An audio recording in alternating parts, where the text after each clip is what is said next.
우리 옆 사람과 함께 인사 나누겠습니다. 아버지 집에 잘 오셨습니다. 오늘은 성령강림 주일인데요. 오순절 성령강림 여러분 다 아시죠? 그 오순절은 성령강림이 불의 혀처럼 강한 바람처럼 우리들 심령과 가정과 삶 가운데 임하기를 간절히 바랍니다. 사도 바울은요, 갈라디아서를 통해서 죄와 사망의 법에서 자유케 된 우리가 이신득이라고 할 수 있죠. 오직 믿음으로 의인은 살리라. 오직 믿음으로 얻은 의익을, 그것을 우리가 이 땅 가운데 하나님의 자녀로서 어떻게 살아야 되는가를 오늘 갈라디아 말씀 1장서부터 6장을 통해서 계속 제시를 하고 있어요. 근데 오늘 우리가 읽은 부분들은 굉장히 핵심적인 부분들이에요. 어떤 이들은 이 갈라디아서를 그리스도인의 독립 선언문이다, 멋있지 않습니까? 우리가 죄와 사망의 법에서 예수 그리스도 십자가의 은혜로 해방됨으로 말미암아서 우리가 진정한 자유, 진정한 독립을 얻었다.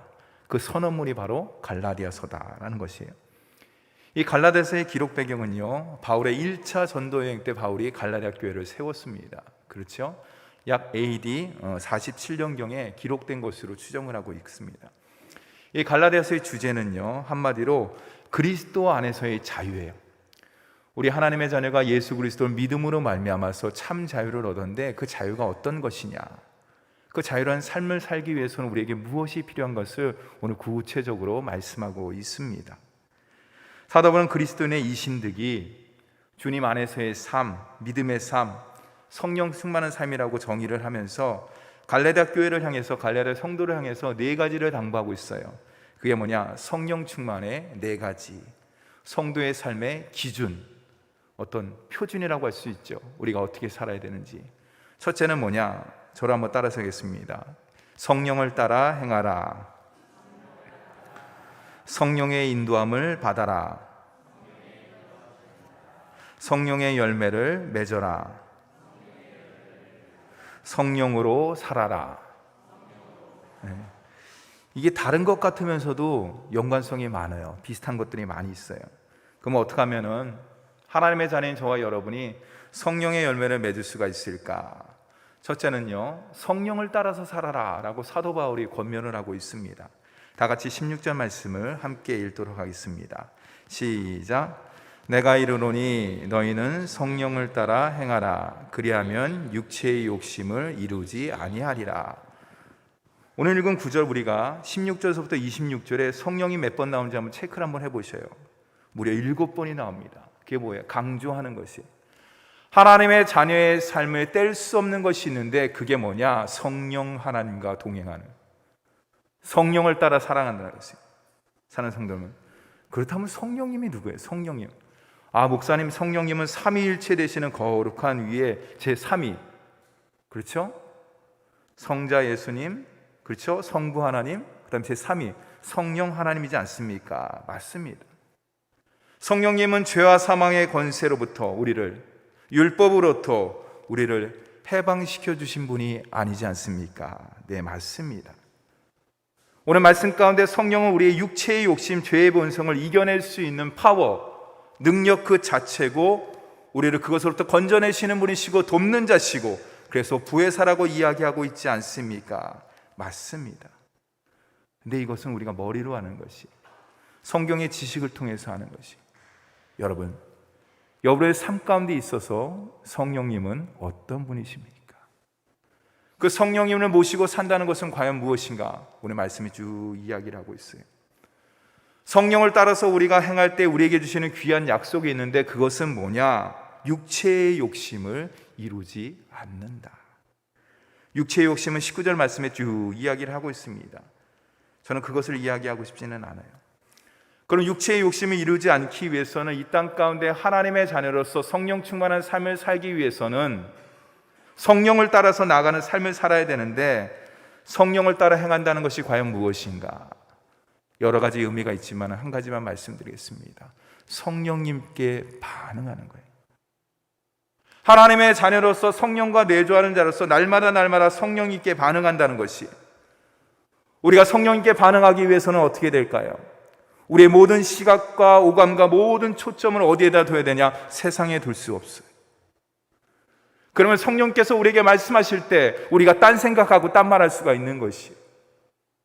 성령님께 반응하고 성령을 따라서 행한다는 것은 모든 초점이, 모든 방향이, 우리의 모든 시각이 주님께 향하는 거예요. 성령님께 향하는 거예요. 그것이 바로 성령님께 반응하는 것이고, 그것이 바로 성령을 의지하는 것이고, 제가 성령의 지도를 받겠습니다 라는 순종의 겸손한 모습이라고 할 수가 있지요. 내가 성령의 지도를 받고 성령을 의지하기 위해서는 어떻게 되냐? 성령 하나님을 인정해야 되는. 근데 앞에서 얘기했듯이 성삼위일체의 한 분이십니다. 우리를 죄와 율법에서부터 해방시켜 주십니다. 우리의 죄의 본성으로부터 능력이시고 돕는 자시고 보혜사가 되십니다. 머리로 아는 것은 성령님을 인정할 수가 없어요. 가슴을 넘어서 삶으로 우리가 인정하면서 나아가야 되는 것이, 그것이 바로 성령님의 다스림을 받는 것이고 성령님께 순종하는 모습이라고 할 수가 있지요. 그럼 왜 우리가 성령님께 순종해야 될까? 왜 우리가 성령님을 의지해야 될까? 여러분, 단지 오늘 말씀 가운데 우리가 육체의 욕심을 이루지 않기 위해서 성령님께 순종하고 의지하는 것이 아니에요. 뭡니까? 성령님은 우리를 진리로 인도해 주셔요. 내가 곧 길이요 진리요 생명이라는 예수 그리스도로 인도하시는 분은 세상이 아니에요. 내가 살아온 경험은 더더욱 아니에요. 내가 뭔 물질로서 내가 주님께 인도함을 받는다, 천만의 말씀. 오직 성령님만이 진리 되시는 주님께로 인도하는 이정표가 되시며, 우리가 어떻게 삶을 살아야 되는가, 나아갈 방향타가 되시는 것이. 어저께 사랑하는 최인수 장로님께서 소천을 하셨습니다. 등치가 아주 좋아요. 유도 선수였어요. 교도관이셨습니다. 한 아버지의 아버지시며 아내며, 그렇죠, 아내의 남편이며 우리 교회의 훌륭한 장로님이십니다. 저는 그 모든 것들 가운데 눈에 들어오는 하나가 있었어요. 그것은 저 십자가.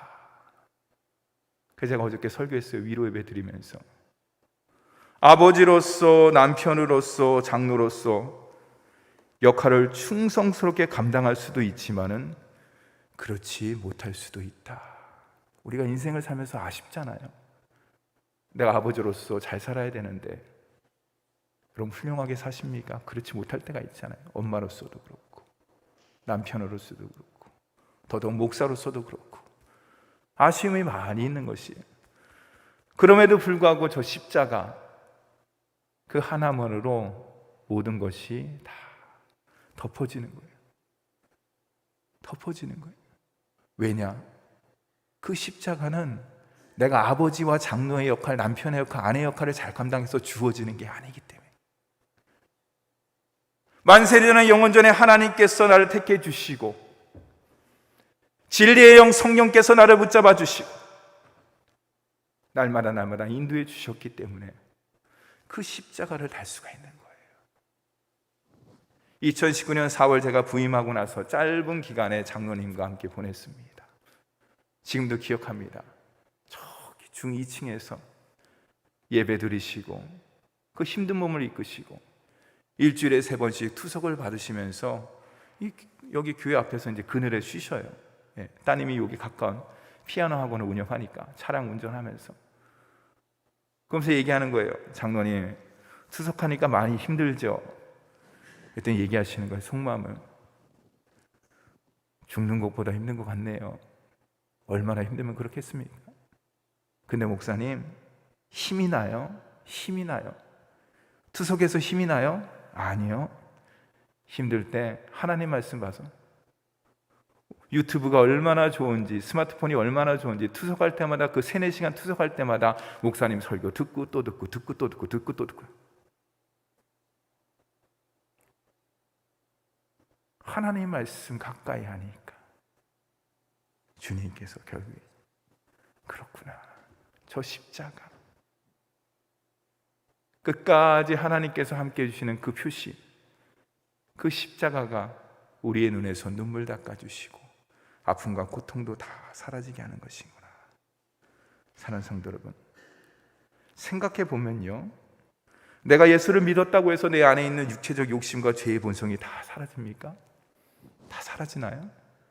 전 모두를 그렇지 않은 것 같아요. 세상에 좋은 것 있으면 갖고 싶고 먹고 싶고 만지고 싶고 그러는 거예요. 누리고 싶고. 한순간에 내 욕심이 변해 거룩한 주님의 마음으로 승화된다? 그렇지 않은 것 같아요. 그러면 얼마나 좋겠습니까? 이 땅 가운데 날마다 천성을 향해서 나아갈 때 주님께서는 그 힘과 에너지를 가지고 사단마귀 어둠의 세력들을 다 물리치고 예수 그리스도, 그럼 얼마나 좋아요? 근데 그렇게 안 되는 것 같아요. 우리 안에 아직까지도 예수 그리스도가 있음에도 불구하고, 주님과 동행함에도 불구하고, 성령과 함께함에도 불구하고 옛 성품이, 사도 바울도 고백했잖아요. 오라 공고한 사람이로다. 이 사망의 몸을 선두가 나를 건져내라. 그렇게 믿음이 좋은 바울이. 여러분, 우리 안에 옛 성품도 있고 성령님도 우리 안에 들어오시는데, 이거 목사님 큰일 났어요. 옛날 성품도 있고 안 좋은 것도 있고 육신의 그런 생각도 있고 마음도 있고 다 있는데 성령께서 들어오면 우리 안에 어떤 일이 벌어져요? 목사님 큰일 났어요. 새로운 영적 갈등이 생기겠죠. 영적 전쟁이 일어날 수도 있습니다. 여러분, 아브라함에게 두 아들이 있었습니다. 한 아들은 이스마엘, 그렇죠? 나중에 난 아들은 약속의 아들 이삭. 이스마엘은 이삭이 태어나기 전만 해도 아브라함의 모든 것들을 누릴 수 있는 상속자였어요. 그렇죠? 아브라함도 그렇게 생각했잖아요. 하지만 이삭이 태어나면서부터 어땠습니까? 이스마엘과 이삭의 갈등이 시작된 것이, 그곳에서는 사라와 그 어머니와 갈등이 시작된 것이에요. 아브라함도 그 안에 휩싸이게 되는 것이에요. 왜냐? 이삭은 약속을 따라 난 아들이고 이스마엘은 육신의 아들이기 때문에 그런 것이. 약속을 유업으로 받는 사람과 육신을 쫓아 사는 사람은 함께 할 수가 없는 거예요. 우리 안에 두 마음이 존재할 수가 없는 것과 마찬가지로 영적인 거룩한 갈등이 생길 수밖에 없는 거예요. 여러분, 그것은 당연한 거예요. 내가 믿음이 없어서 그런 것이 아니에요. 내가 신앙생활을 제대로 못한 것이 아니라 그런 영적 갈등이 있을 때, 스파크가 튕겨질 때 새로운 역사가 일어나기 때문에 그런 거예요. 우리 안에 있는 이런 영적 갈등이 어떨 때는 전쟁으로 번지는 그런 파국으로도 이룰 수 있는 것이. 그러면 그것으로 다 끝날까요? 파국으로 다 끝날까요? 내 안에, 내 심령 가운데 어떤 육신의 생각과 성령의 생각과 소욕과, 오늘 말씀 가운데는 육체의 소욕과 성령의 소욕이 막 다투고 싸우고 그래갖고 내 내면이 다 타버리고 다 사라져버릴까요? 그렇지 않아요, 여러분. 그렇지 않아요.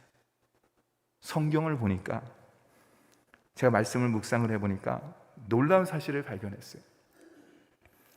여러분, 하나님께서 아브라함에게 너의 진짜 아들은 이스마엘이 아니고 이삭이다, 그렇게 얘기하셨잖아요. 백세 얻은 아들이 이삭이잖아요. 그렇다 해서 하나님께서 너 이삭, 넌 훌륭해, 넌 약속의 아들이잖아, 넌 하나님의 씨잖아, 넌 앞으로 장차 아브라함을 통해서 그 모든 열방을 갖다 유업으로 삼을 수 있는 그 밑거름이 되는 거야. 마찬가지야. 너는 훌륭해. 너 이스마엘, 너는 육신의 아들이야. 너는 죄의 아들이야. 너는 근본은 죄야. 너는 죽을 수밖에 없어. 이렇게 하고 이스마엘을 내팽겨쳤나요? 여러분, 성경을 자세히 보세요. 그렇지 않아요. 육신의 아들 이삭 또한도 뭡니까? 영적인 아들 이삭 또한도 복을 받지만은 육신의 아들 이스마엘 또한도 복을 받아요. 성령을 따라서 행함으로 일어나는 영적 갈등은 우리 속에 회복의 역사가 일어나는 거예요. 성령과 함께함으로 말미암아서 어떻습니까? 내 육신의 생각이 있습니다. 내 고집이 있습니다. 여러 가지가 있습니다. 그게 뭡니까? 성령께서 그 모든 것들을 어떻게 합니까? 이끌어주는 거예요. 영근아, 그런 생각하면 안 돼. 그런 마음 먹으면 안 돼. 이렇게 해야지. 예, 하나님, 근데 제가 힘이 없는데요, 제가 능력이 없는데요. 괜찮아, 내가 있잖아. 내가 능력이고 내가 돕는 자고 구회사잖아. 너는 나만 따라가면 돼. 네, 알겠습니다. 그러면 저와 여러분을 하나님께서 원하시는 성령이 충만한 삶으로 이끌어주는 줄 믿으시기 바랍니다. 성령의 인도하심은요, 성령의 충만한 삶으로 연결이 되어 있는 것이, 다 같이 18절 말씀도 함께 읽어보도록 하겠습니다. 시작. 너희가 만일 성령이 인도하시는 바가 되면 율법 아래에 있지 아니하리라. 성령이 인도하시는 바, 성령을 따라 나아가는가, 이 거의 다 비슷한 말이에요. 성령의 인도함을 받는다는 것은 뭐냐? 앞에서 성령을 따라 행하는 것보다 좀 더 적극적이에요. 무슨 말이냐? 그 인도함의 주체가 내가 아니에요. 내가 이끌어 간다는 게 아니에요. 성령님 따라오십시오, 제가 하겠습니다, 그게 아니에요. 그 이끌어가는 주체가 바로 내가 아니라 성령님이라는 것이, 그게 성령의 인도하심을 받는다는 것이, 성령의 인도하심을 받는다는 것은 성령의 주도권 아래 내가 들어가는 것이에요. 성령의 법 아래 속하는 것이에요. 성령의 법의 지배를 받는 것이라고 할 수가 있는 것이에요. 그렇기 때문에 이제는 내가 죄와 사망의 법에서 해방됐고 율법으로부터 자유하고 오직 성령과 생명의 법 안에서 하나님의 자녀로서 온전함을 누린다는 것이 바로 성령의 인도하심을 받는다는 거예요. 여러분, 이 성령의 인도하심을 받는다는 것이 퍼뜩 떠오르지 않을 수 있어요. 비슷한 것 같기도 하고 뭐 그게 그건 것 같기도 하고. 제 질문을 하나 드릴게요. 여러분, 우리가 예수를 믿음으로 말미암아서 내 삶의 주인은 누구입니까? 여러분, 속으로 대답해 보세요. 내 삶의 주인은 나인가? 아니면 성령님인가? 아이, 목사님, 그거 뭐 당연한 질문 갖다 물어보십니까? 당연히 성령께서, 주님께서 내 삶의 인도자가 되시죠. 그럼 여러분, 정말로 내 삶의 주인이 성령님이라 그러면, 주님이시라 그러면 우리는 삶 가운데 질문을 좀 바꿀 필요가 있어요. 자, 보세요. 오늘 뭐 입고 나가지? 주일날인데. 누가 생각한 거예요? 내가. 오늘 뭘 먹지? 누가 생각한 겁니다? 내가. 오늘 어떻게 생활하지? 누가 생각한 겁니까? 내가. 내 안에 성령님의 인도하심을 받고 성령이 나의 주도권과 모든 것들을 이끌어 주신다 그러면은 우리는 오늘서부터 질문을 바꿔야 돼. 주님, 오늘 성령 강림절인데 제가 다 옷을 고르지 못하고 선택장애가 좀 있는 것 같아요. 약간 오늘 무슨 옷을 입고 가면 주님께서 기뻐하실까요? 그게 바로 성령 인도함 받는 거예요. 주님, 제가 먹을 것을 갖다 선택을 해야 되는데 오늘 어떤 것을 갖다 선택하면 주님께서 기뻐하실까요? 그게 성령의 인도함 받는 거예요. 주님, 내가 오늘 하루에 주님께서 우리에게 귀한 하루를 허락해 주셨는데, 아무도 살아보지 못한 귀한 하루를 저에게 허락해 주셨는데, 주님, 제가 어떻게 살아야 될까요? 어떻게 말을 해야 될까요? 누구를 만나면 어떻게 인사를 해야 되고 어떻게 행동을 할까요? 주님, 가르쳐 주세요. 지도해 주세요. 인도해 주세요. 다스려 주세요. 이게 바로 성령을 따라 사는 그리스도인의 모습이고, 이게 바로 성령의 인도를 받는 우리 효자동교회의 귀한 모습이라고 할 수 있습니다. 사랑하는 성도 여러분, 날마다 성령을 인정하면서 주님과 동행하는 저와 여러분이 되기를 간절히 바랍니다. 그럴 때 우리가 성령을 따라 성령의 인도하심을 받을 때 우리에게 자연스럽게 맺히는 열매가 있어요. 그것이 뭐냐? 바로 성령의 열매라는 거예요. 왜냐? 우리는 성령을 따라 성령의 인도하심을 받았기 때문에, 성령의 사람이기 때문에 성령의 사람은 자연스럽게 열매를 맺힐 수밖에 없는 것이에요. 여러분, 성경에 보면은 열매에 대해서 많이 이야기를 하고 있습니다. 그렇죠, 여러분? 예수님께서도 열매에 대해서 이야기를 하셨어요. 무화과나무 열매에 대해서도 이야기를 하고 여러 가지 열매에 대해서 이야기하고 있는데, 그 좋은 열매를 맺추기 위해서는 어떻습니까? 여러분 다 아실 거예요. 목사님, 당연히 좋은 나무가 되면 되는 것이죠. 맞아요. 그 나무의 정체성에 의해서 포도나무는 포도 열매를, 감나무는 감 열매를 맺는 것이고, 그 나무의 종류에 따라서 여러 가지 열매를 맺을 수가 있는 것이에요. 마찬가지예요. 내가 성령의 열매를 맺어야지. 내가 성령의 열매를 맺어야지. 목사님께서 얘기하시고 설교 가운데 얘기했을 때는 내가 성령의 열매를 맺어야지. 그런다고 성령의 열매를 다 맺는 게 아니에요. 말로만 한다고 되는 게 아니에요. 성경은 뭐라고 이야기를 하고 있는가? 하나님의 사람, 거듭난 사람, 성령과 함께하는 사람, 성령께 순종하고 성령의 인도하심을 받는 사람, 성령의 사람은 성령의 열매를 풍성히 맺는다라는 것이에요. 여러분, 성령의 열매는 여러 가지 설명을 할 수가 있지만은 예수님을 따라가고 닮아가는 그 모든 인격과 성품이라고 할 수가 있어요. 그래서 성령의 9가지 열매에 대해서 쭉 설명하고 있어요. 궁극적으로 뭡니까? 예수님을 닮아가고 예수님을 따라가는 게 뭡니까? 결국에는 거듭난 모습이라고 할 수 있어요. 하나님께서 우리에게 원하시는 모습, 태초에 하나님께서 천지를 창조하시니라, 그 아름다운 하나님의 자녀의 삶의 모습이 바로 성령의 모습이고 성령의 열매라고 할 수가 있어요. 그럼 목사님, 어떻게 하면 성령의 열매를 맺을 수 있을까요? 사도 바울이 그것에 대해서 잘 설명을 하고 있어요. 우리 다 같이 갈라디아 5장 24절에서 25절 말씀을 함께 읽겠습니다. 24절, 25절 시작. 그리스도 예수의 사람들은 육체와 함께 그 정욕과 탐심을 십자가에 못 박았느니라. 만일 우리가 성령으로 살면 또한 성령으로 행할지니. 이 말이 뭐예요? 우리 자신의 육체를 십자가에 못 박아라 라는 것이에요. 이게 뭐예요? 나의 옛 성품, 자아, 지식, 배경, 이 모든 것들을 십자가에 못 박는 거 무섭잖아요. 십자가 앞에 다 내려놓으라는 것이에요. 그리고 주님께 물어보라는 것이에요. 그 주님께서 대답해 주실 때 그것에 대해서 반응하면 되는 것이에요. 예, 순종하겠습니다. 예, 따라가겠습니다. 힘 주시고 능력 주세요. 그게 바로 성령의 열매를 맺는 모습이라고 할 수가 있는 것이에요. 어느 날 철학자인 소크라테스에게 한 젊은이가 찾아왔습니다. 선생님이 가장 지혜자라고 하시는데 제가 선생님의 제자가 되어서 그 선생님이 갖고 계신 그 지혜를 배우고 싶습니다. 지혜를 제가 구합니다. 그때 소크라테스가 이야기합니다. 정말 내 제자가 돼서 내 지혜를 얻고 싶은가? 그랬더니 네 라고 대답합니다. 그렇게 말이 떨어지자마자 네 라고 대답하자마자 소크라테스가 그 청년의 머리를 갖다 잡더니 물속에 확 쳐박는 거예요.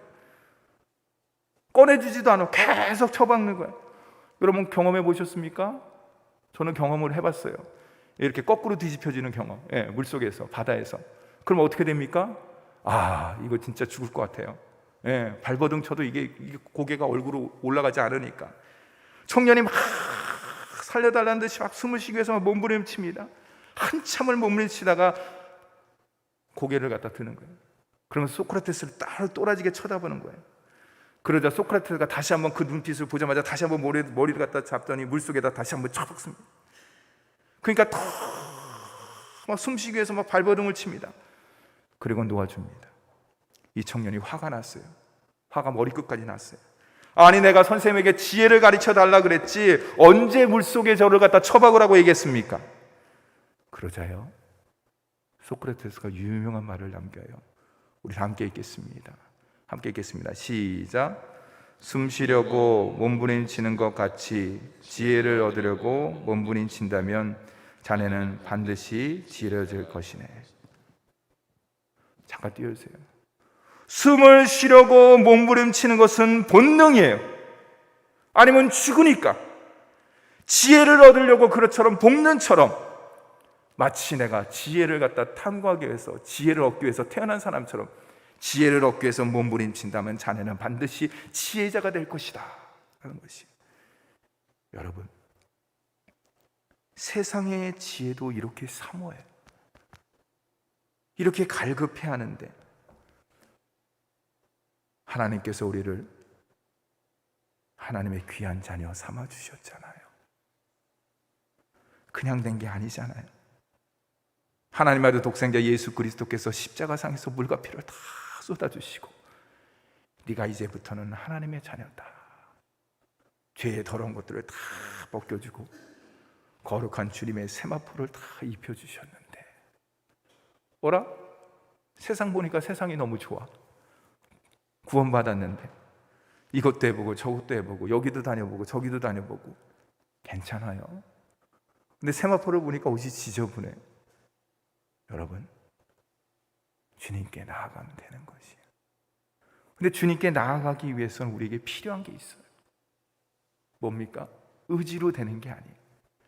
내 경험과 능력으로 되는 게 아니에요. 오직 거듭난 사람, 성령을 간절히 사모하고 성령 충만을 간절히 사모하는 사람, 그 사람이 주님 앞에 나가시고 주님 용서해 주세요. 주님 사랑합니다. 주님 제가 옷이 이렇게 더러졌는데 다시 한번 빨아주실 수 없습니까? 그럴 수 있는 거예요. 여러분 시편 42편에 고라자손의 시가 있습니다. 여러분 잘 아시네요. 사슴이 시냇물을 찾기에 갈급한 같이, 여기서 여러분이 갈급하다는 것은요 원어로 보면 헐떡인다는, 헐떡이는 거. 여러분 갈증 날 때 그런 거 느껴보셨잖아요. 물 어딨어 그런 거랑 똑같은 단어예요. 지금 내가 당장 먹지 않으면 죽을 것 같은 거예요. 너무 갈급하게 너무 사모하는 거예요. 내 영혼이 주를 찾기에 갈급한 이니이다. 우리는 1년의 절기를 맞이해서 사순절을 보내고 있습니다. 매년마다 다가오는 성령 강림절. 여러분 성령 강림절을 맞이한다고 해서 우리의 심령이 뜨거워지는 게 아니에요. 성령으로 충만해지는 게 아니에요. 제가 아까 얘기했죠? 정말로 내가 성령을 사모하고 있는가? 나 성령 없어도, 나 구원받았으니까 성령과 함께 생활 안 해도 나 넉넉하게 물질도 있고 능력도 있고 생활할 수 있어. 그런 마음 먹으시면 안 돼요. 그거는 우리 구원이 더러워질 수 있고 훼손될 수가 있는 것이. 어떤 우리가 이 땅 가운데 살아가면서 성령 충만을 받으라고 이야기했을 때, 주님 제가 성령을 사모합니다. 제 냉랭해진 가슴, 제 식어진 가슴을 그 오순절날 성령이 임한 것처럼 불같은 혀로서 강한 바람처럼 임하시사 내 영을 새롭게 하여 주시옵소서. 예배에 대한 소망, 말씀에 대한 갈증, 성령 충만에 대한 사모함으로 나갈 때 우리는 하나님의 귀한 자녀로서, 성령의 사람으로서 자연스럽게 성령의 풍성한 열매를 맺게 되는 것입니다.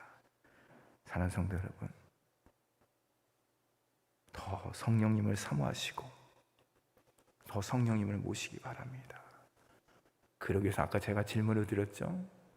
내 삶의 주인이 나인지 성령님이지 립서비스가 아니라 정말로 지금서부터 오늘서부터 자그마한 것까지 성령님께 물어보고 성령의 지도함을 받고 성령의 다스림을 받을 때 나도 모르게 성령의 사람으로 점점 화되는 거예요. 그래서 주님께 앞에 나아갔을 때 그 십자가를 주님께서 바라보시면서 넓은 두 팔을 쫙 벌리시면서 저와 여러분을 힘껏 안아주시고 인생 가운데 수고했다고 도닥여주시고 더 충만한 것으로 모습으로 인도해 주실 줄 믿습니다. 주보에 제가 찬송가를 하나 집어넣었는데요. 주님의 성령 지금 이곳에. 짧은 거지만은 굉장히 은혜스러운 찬송가입니다. 우리 이 찬송 부르고 하겠습니다.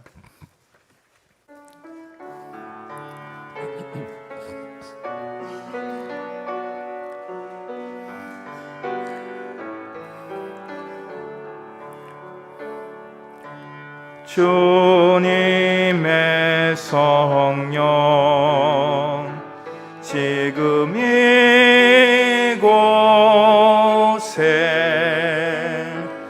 임하소서.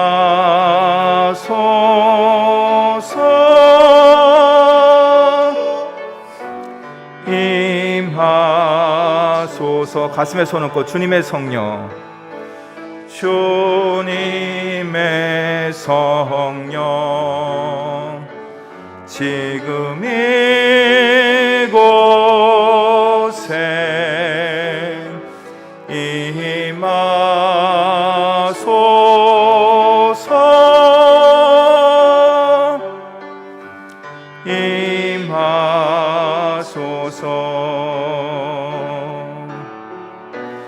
할렐루야 할렐루야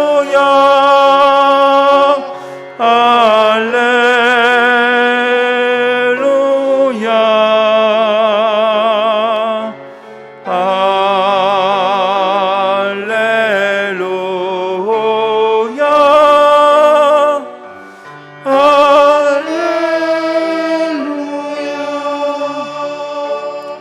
가슴에 손 얹고 우리 한 30초 동안 기도하겠습니다.